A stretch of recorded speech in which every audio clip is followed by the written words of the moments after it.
Now, I'll be honest with you. I admire Joseph greatly, but I just don't get him. Maybe Brent Williams gets him. You know, maybe someone who just has a positive attitude gets him. You know, maybe someone who you just want to say, do you ever get angry, Brent? Is anything ever wrong? Sometimes, you know, there are people that everything's just okay, and you kind of want to smack them and say, snap out of it. Would you just get mad? Would you just get angry? Come on, say something negative. I think Brent's just a little bit like Joseph, but I have to be honest. I'm just kidding with you, Brent. Yeah. Amy knows what I'm talking about. But I'll be honest, sometimes I don't identify that much with Joseph. Man, I admire him, but I'm not sure that I identify with him. I don't think most of us do so well with our attitude in times of suffering. Let's just be honest. Now don't get me wrong, okay? It is okay when we suffer to say why. It's okay to say, why me? And it's okay to say, God, where in the world are you? And it's okay to talk to our friends about what we're going through and suffering and to really just lay it all out. In fact, all of those things are good and healthy. But hear me. There comes a time in our suffering when we need to respond like Joseph and say to ourselves, hey, God is good all the time.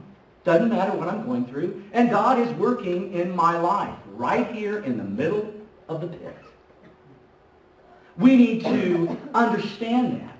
And we need to say this. Because I know that God is good, and because I understand that God is working in my life, and that's just a fact, I am placing my faith in that fact, but I'm not going to just stop there. See, this is something we don't talk about very much. I am going to let my confidence in God, my boldness in God, my absolute 100% trust in Him inspire me to a point of action. And I'm going to act out my faith by having a good attitude in this season of suffering, whether it kills me or not. No, not that. It's just I'm going to have a good attitude. Joseph had faith that God was with him, and listen, church, very simple, and he acted like it. And it defined Joseph as a man of God with unbreakable character. Because listen to what it says next. This story is just unbelievable. Verse 3, when his master saw that the Lord was with him and that the Lord gave him success in everything he did, Joseph found favor in his eyes and became his attendant. Now listen, because Joseph displayed a good attitude in his suffering, God's favor rests upon him, and God moved Joseph forward in his life because of his good attitude in suffering. Because of his good attitude in suffering, God moved Joseph closer to his destiny. Listen, our attitude in our suffering defines us. And the reason this is so important, don't miss this, is because every season of suffering prepares us for His divine purpose for our life. Do you believe that? Every season of suffering is preparation for us to find and live out God's divine purpose for our life. Now, I don't know if Joseph realized this. I don't know if he realized this. I don't know that he understood, hey, my confidence in God and my good attitude in Him, hey, they are moving me closer to my divine destiny. But that's exactly what was happening in Joseph's life. And here's why we know this. Listen, we were talking about this today in Life Group. Because here's a young man who just a few months earlier really acted like a spoiled brat. You know, dancing around with his coat of many colors, telling everybody about his great dreams. You know, he was really kind of braggadocious. Earlier on in his life, kind of a spoiled brat. But listen, God got a hold of him, and through spiritual suffering and the suffering of isolation, God turned him into a young man of character and destiny. And because Joseph didn't fight against his suffering, because he made the best out of a bad situation, God used each season of suffering in Joseph's life to prepare him for God's divine purpose for him.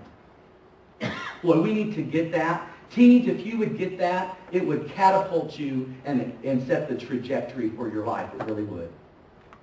So because Joseph allowed himself to be shaped by God in his suffering, here's what happened. Middle of verse 4. Potiphar put Joseph in charge of his household, and he entrusted to Joseph's care everything he owned. You see, the reason that our confidence in our God and our attitude in suffering is important is because it really does define us. About 10 or 11 years ago, Edith and I, when we first moved to Tampa, went and sang for all the GSs and DSs in the Nazarene Church. That's all the bigwigs. And that evening, they set us next to a GS, Jerry Porter and his wife, Tony. I didn't know much about them at all, but we had this great conversation. They were just the nicest, kindest, coolest, hippest people. And we just were so engaged in the conversation with them, and we were just having a great time together. I'll never forget this. Halfway through the conversation that night, Tony reached over to Edith and patted her on her hand, and she said, "I love you." You know, now that's not something we see very much today, but let me tell you, church, it was one of the most Christ-like, authentic, just showings and examples of love. I was blown away by these people. I thought, these guys are just like the coolest people I've ever met in my life. Later that night, I found out that Jerry and Tony, 2 years earlier, had lost their daughter, Amy Jo, to a 4-year battle of cancer. And I thought, wow, I didn't detect any bitterness in them. Their attitude was like good. They joked, they laughed, they were fun to be around. They were just so neat. And you know what? What I came to realize is, once again, this is true. You see, our attitude in our suffering, it defines us big time. It defines whether we are moving forward or backward. It defines whether we are moving closer to God's plan for us or further away.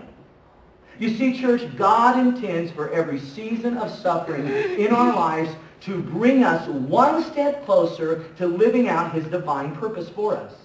Let me ask you this question. Do you know why some people never, ever live out God's divine purpose for them? I'll tell you why. It's because they refuse to allow suffering to draw them closer to God.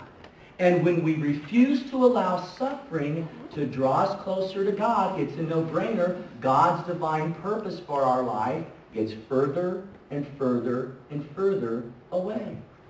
You see, church, God has given us free will. We all have a choice in the matter. God is not going to force us to have a good attitude in our suffering. God is not going to force us to live out his divine purpose for us. We play a part in all of this.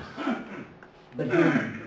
We play our role best in suffering when we choose to cultivate God confidence that evidences itself in a good attitude. Because this brings about God's favor in our life, and it prepares us to live out God's purpose for us. Do you see how the progression of suffering works? Let's get back to our story.